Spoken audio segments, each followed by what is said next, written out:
welcome back. Today I'm going to talk about 3 horror movies of recent times and ask the question, is that all there is? Because I was underwhelmed. And 2 of these films get good reviews. And one of them is actually quite good. I'm a bit facetious really. But it's one of those ones where it was like, I get raves and it was like, I don't think it's quite in that level. And one of them get a lot of good reviews too, Barbarian, and it was like, really? This get good reviews? Like, let's get raves, what the hell? So yeah, the film's A Strange Darling, Salem's Lot, the new version was almost shelved, and Barbarian. And then that's in the order of preference, which I'll talk about. I'll start with the best one and go down. It's A Strange Darling is a kind of psycho thriller influenced by like a lot of 70s chase horror movies. It starts off, there's an influence of Tarantino in it, of the kind of non-traditional structure going back and forward in time, which people have done for forever in films, to be honest. I mean, look at the killing and things like that. It's just since Reservoir Dogs, people think it's a Tarantino thing. And the thing that he added to it from its imitators, not himself actually, it was imitators added this thing, really. Trying to imitate him as smugness, self-satisfaction, having plots that don't need to have in it. And that's what Strange Darling has, is a sense of, do you need to tell a story this way? It feels like you're just hiding the fact that maybe there's less story than you think. Now, Tarantino, when he did Reservoir Dogs, and he's done this since then, is non-traditional structure, going back and forth in time. In Reservoir Dogs, at times it felt like it was a bit show-offy, but it worked for the story, and it was like, you got into it and it was fine, and it was like, and now when you watch it, it doesn't feel that way at all, it just feels like a story. Just at the time it felt like, and I think some of it was to do with publicity more than anything, really, because if you don't know, Reservoir Dogs was released in Britain, was publicised to hell, like you had to have seen this film, and so by the time you got to see it, it felt like a little bit smug, but how kind of people had seen it were acting. So I think I'm willing to accept that affected my viewing, first viewing of the film. And with Tarantino, it's something he likes to do. Like Nolan likes to do it as well. It's something they do as storytelling, and it's fine because they actually realise this could get you in trouble when you really do it badly. And this one, and Strange Darling, don't do it badly, but I was always thinking, do you really need to do it this way? Especially as you went on and you realised, the one, I figured out one of the twists. I'm not going to tell you what the twists are or anything, right? Because it's a new film. Like, I'm trying to be careful with all these things. But did it need it? Was my big thing. To me, it didn't need it because if as soon as you're told this is a non-traditional structure, and you start with a chase, and you've been given like, this is a good guy, this is a bad guy type of thing, you start to question it instantly. It's like, are they manipulating me? That's the thing you start to question. And in this film, just pretty much it was like, yeah, you're manipulating me.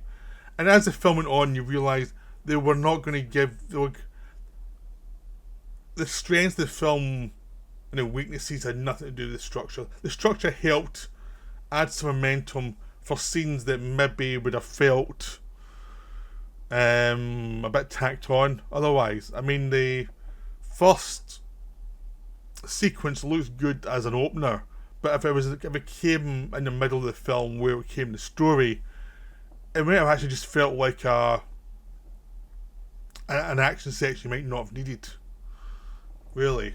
And I feel in the second half of the story itself would have come across as a bit of an anticlimax from the first half if they didn't use a structure of back and forward in time. That's the big thing, because I think they got most of the really interesting stuff in the first half of the story. Not the first half of the film, because of the way it's structured, but the first half of the actual story, I get a feeling that was the interesting stuff, and the second half was just the kind of plot resolution that would have come across as, is this still going on, if you hadn't had that structure. So that's why I think the structure is a bit of a smart arse, and it is. If they still wanted to do it, I think they could have written it and gone through it in order and added a couple of other beats to it that would have made it more interesting for the second half of the actual story elements. Because I have a feeling is some of the stuff that you get in the second half of the story would come across as a bit underplotted if you didn't have the weird back and forth structure. So that's my main criticism. It just feels like it's when you pull back from the film, it some of it feels underwritten, but a lot of it was covered from using momentum from this structure going back and forth in time. In a way, I don't think Reservoir Dogs does. I think Reservoir Dogs would, if he saw it in order, still had interesting stuff in every scene. In this one, I don't think that's the case. I think it's helped a lot by the two lead actors, and I think it's well directed, but I think some of the writing is not as good. But the best stuff really is when it's the actors talking to each other. When you actually go to what's basically the first half of the story is, these two people meet and things get way out of control between them as the night goes on. That's the best stuff in the film. And it's like, basically, you can come back and forth to it. And that's the most interesting thing in the film. And it's interesting without this weird going back and forth structure. It's just interesting. It's like, well, you'd want more of that. And it just doesn't have that in the second half of the story. There are little bits of it here or there, but not enough. And that's why I think the story ultimately is not as good as some of the critics are suggesting. Does not mean it's a bad film, though. I would put it on par with Last Stop in Your County, which came out this year as well, which is another film that I thought was very enjoyable, had some good acting, had some flaws, but was enjoyable, and I'd happily rewatch it. Same with Strange Darling, I'd happily rewatch Strange Darling, but it's a film I'd say, well, it's a bit flawed, but it's still enjoyable. The acting's good, the situation's good, there's lots of nice character beats, but there's also some bits that are like, you could have done some more work in that.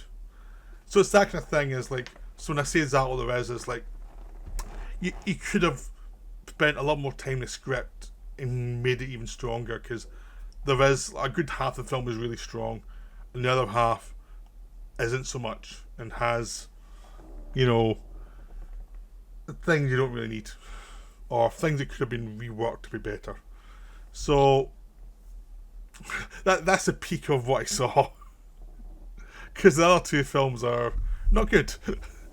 Right, we'll go to Salem's Lot. Now, Salem's Lot was a film that was, it's one of those films that came through a studio that changed ownership, and the new owners came in and looked at this film and went, the hell do we do with this? And when it was announced that the release had been delayed and they were thinking of actually just shelving the film and taking a tax write-off on it, it was like, everyone was up in arms, because the same thing had happened to Batgirl and a couple of other films, and it was like, how dare they do this? These are Philistines, how blah blah blah. And the problem with that is, you don't know what the film was actually like. Because, Batgirl, before it got cancelled, everybody was looking at those photos of that film from that set and going, that looks awful. That looks just terrible. And then it was cancelled and it was like, how dare they do that to us? And it's like, no one liked the look of it. There's a good chance the film wasn't that good. And the directors admitted there were some flaws in the writing that they were trying to solve. And the directors of that film have bounced back with Bad Boys Ride or Die, so they're fine.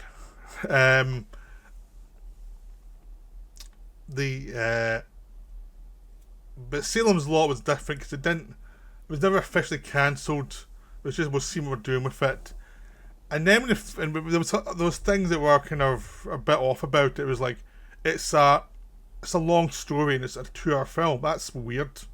You can't fit it all in. The story's too big. But no, there was like, no, we got it down, we got it down. Then you see a film and it's like, you cut out all the good stuff. There's no human story here anymore. There's just things happening. And you go into major events and nothing's allowed to land. And as soon as you start watching the film, you think, I can see exactly why they thought I'd be dumping this film. And that was before the film went off the rails in the second half. In the first half, you could see why there was problems. There was some atmosphere that was nicely shot by the DP, but one of the big problems was the direction, which is one of those films that every time there's a setup, it's like, that's the most obvious setup in the world. It doesn't add anything to storytelling. It's just a pretty picture.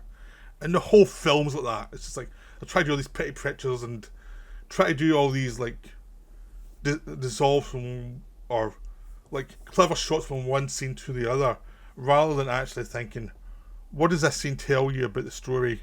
What does this transition tell you? And it's like nothing. It's just a pretty transition. There's no thought behind it, and a lot of the time it's just awkward because the director trying to show off. And it's like, what does this tell you? Nothing. And there's so many scenes that don't get a chance to play out. Like, you're introduced to the your lead character, Ben Mears, played by Lewis Pullman, who's the one saving grace in the film. He doesn't get enough to do, but he does it well. You know, he's better cast than David Soul was in the TV movie in the 70s. He's good as that character. It's just a shame the film falls apart around him. He gets to meet his love interest, who's the actress playing her. Doesn't have enough time to land as a character. It's like, you're introduced to her, you're still warming up to her, then she disappears for like half the film, it seems. Or she's in and out in the background a lot, and it's like, well, it's basically not a character, it's just an actress doing these scenes, but there's not enough there. And she's just not strong in this part. But I don't think the part's written that well either, and I don't think it's directed that well. And you get a feeling from the performances is like, the actors who could take care of themselves and just do the performance without the director come across as stronger, and actors who were probably needed some direction, they just felt they were left to rot.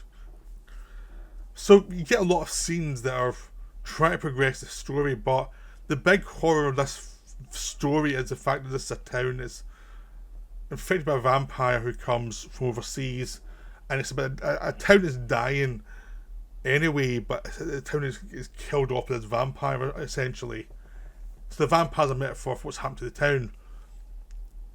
And because King has a lot of time to develop it, you get a sense of that through the film, through the story, and through the novel. But this film can't do, because it's not enough time to do it. But also, it feels almost scared of having too much depth to it. It's like the child disappears and you get like a scene or two of it, them searching for him, and that's it. The subplot's over. It's like, that should be haunting the rest of the film. It does not. Other children are disappear. That does not haunt the film. We go from there's something wrong, first hours of build up, there's something wrong, to suddenly the entire town is taken over by vampires.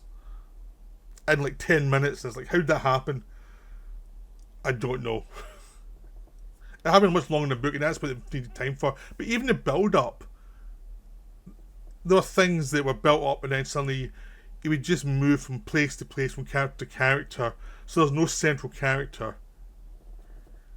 You've a character that introduced a central character, Ben Mears, who's not who's again disappears for a while, because you suddenly go to the teacher, who's a good character in the book, but they have not made, and he's well acted because that's an actor who can take care of himself.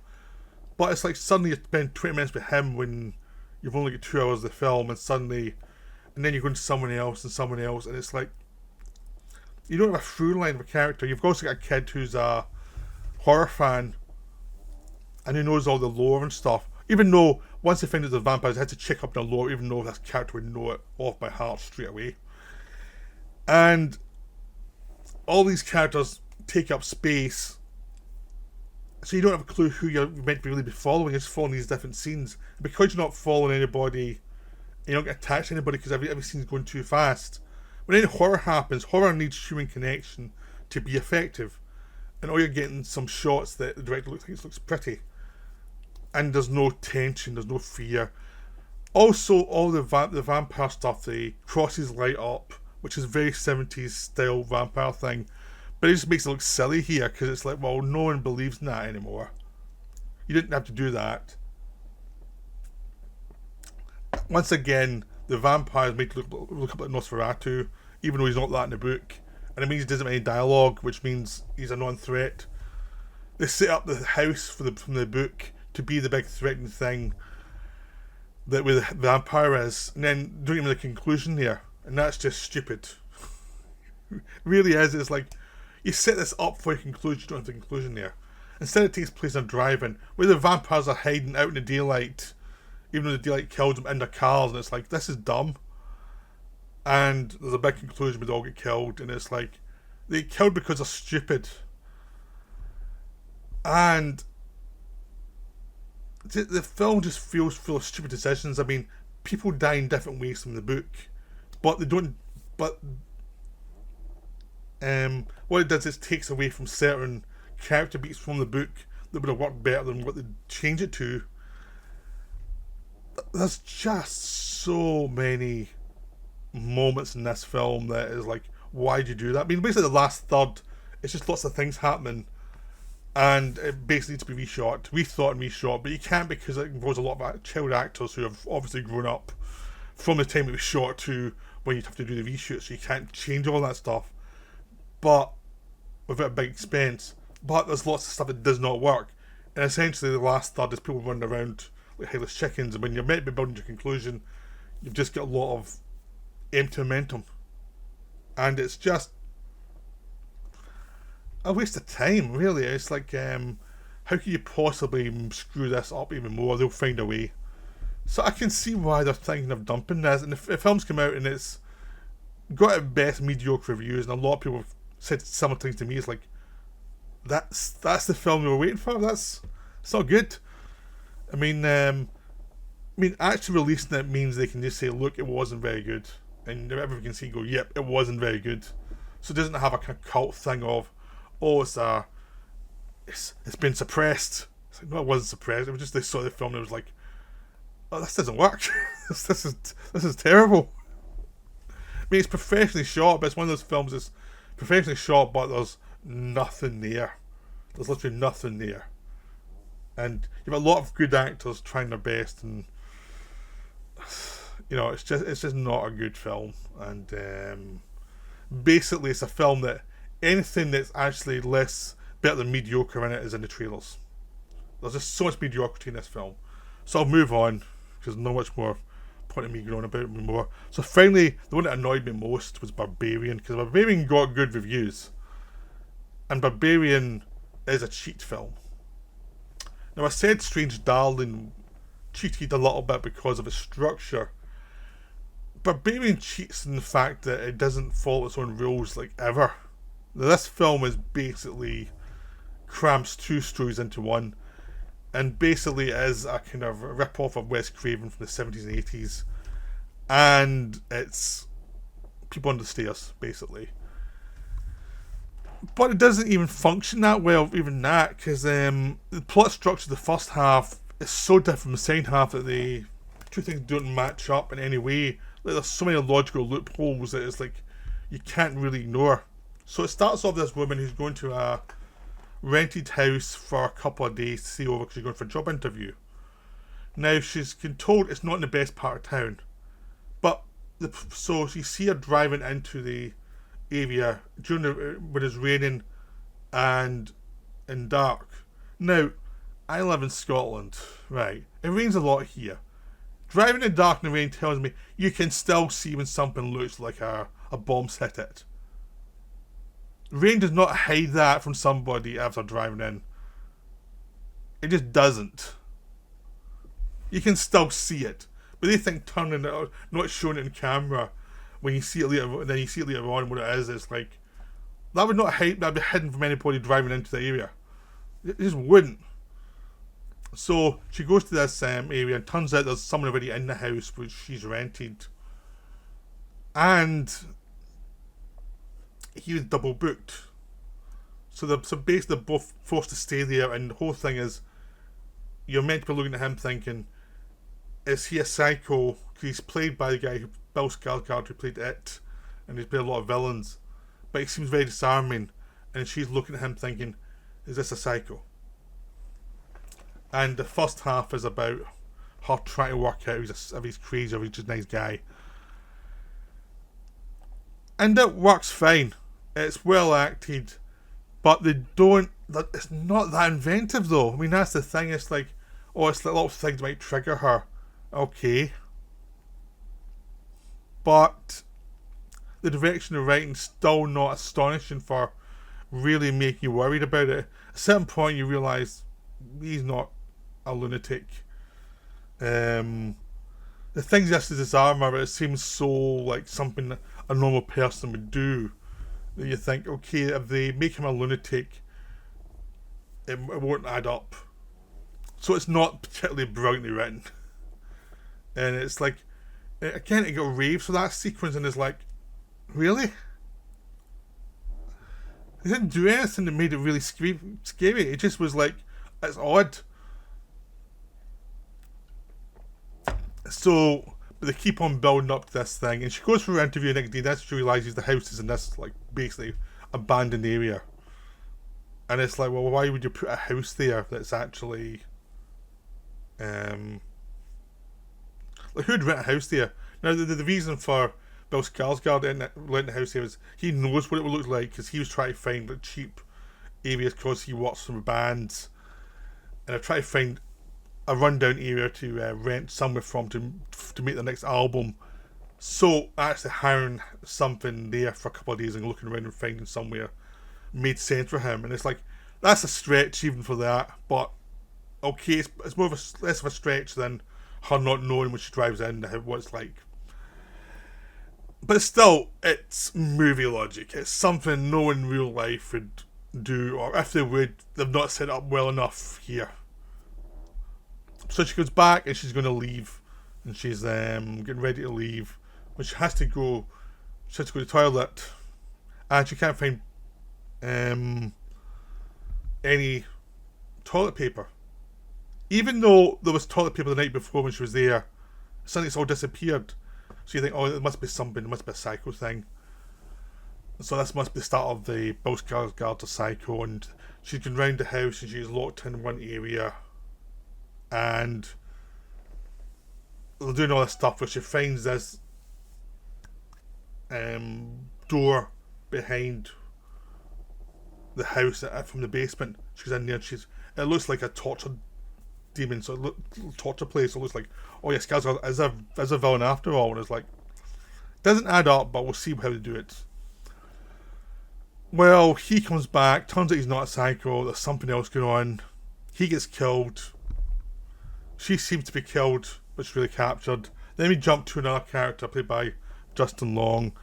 He's going back to that area because he owns that house, but he doesn't know where it is or how badly located it is. So this thing that doesn't make sense is the fact that why would you buy a house in the middle of nowhere, middle of a dump, and not know and have it actually catered for, even though there's no house around it that would actually, no one would go there logically, and it just makes no sense.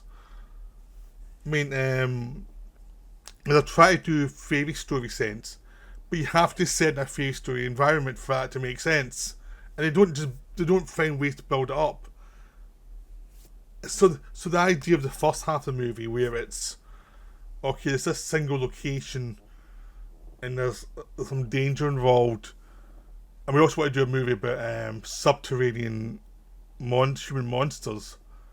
They don't match up because the subterranean human monsters have to be in the middle of nowhere where they've managed to devolve over time, but put them in the middle of this area that would have been destroyed and rebuilt at some point.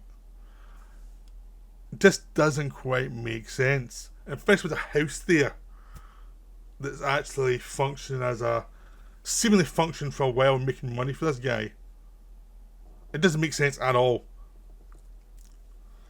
And then you get to the second half of the movie where he goes back. Turns out he's He's an actor who's been accused of rape.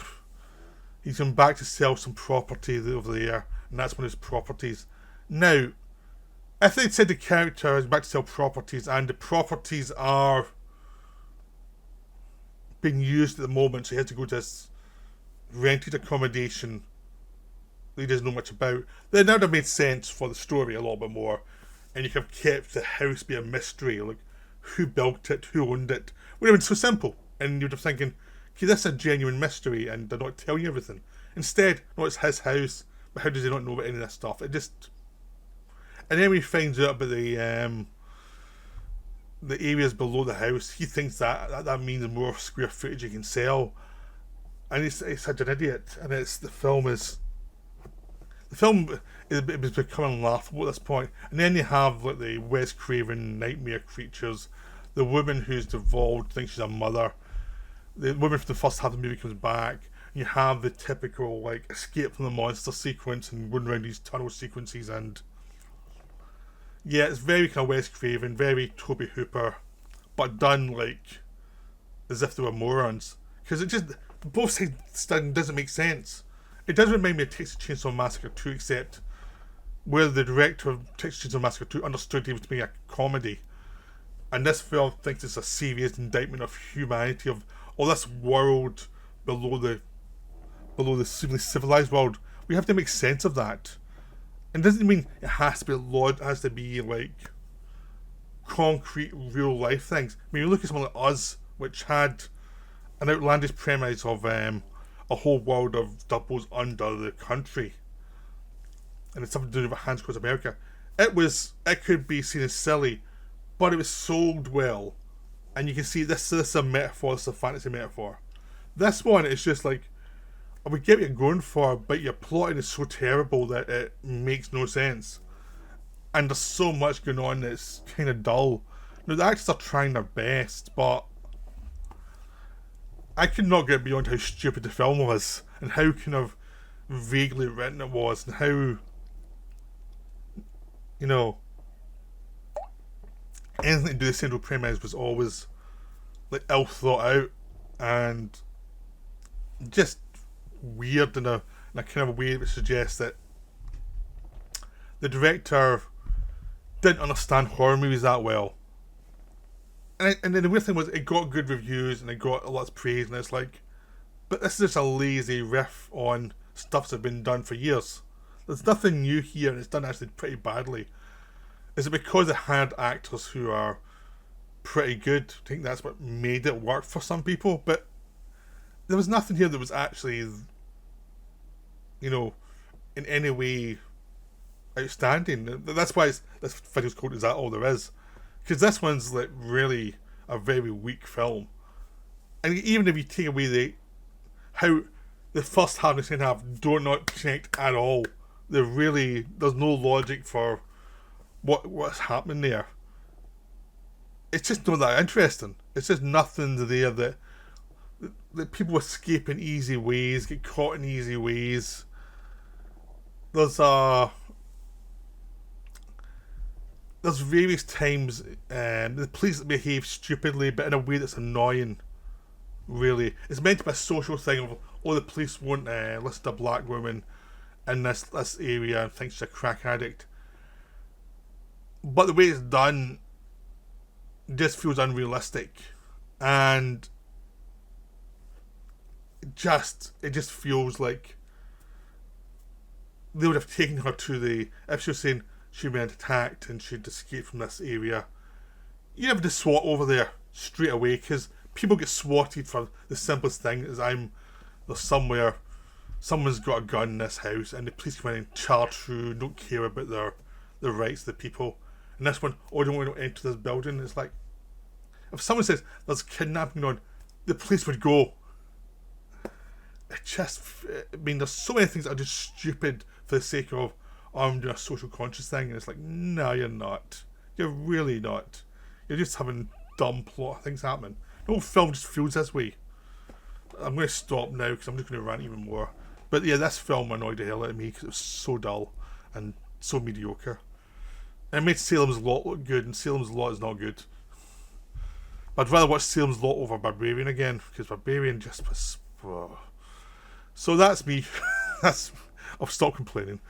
I hope you enjoyed this video. Strange Darling is worth a look. The other two I would avoid. But a lot of people are going to see Barbarian anyway. A lot of people have seen Barbarian, but it's pretty shockingly tawdry.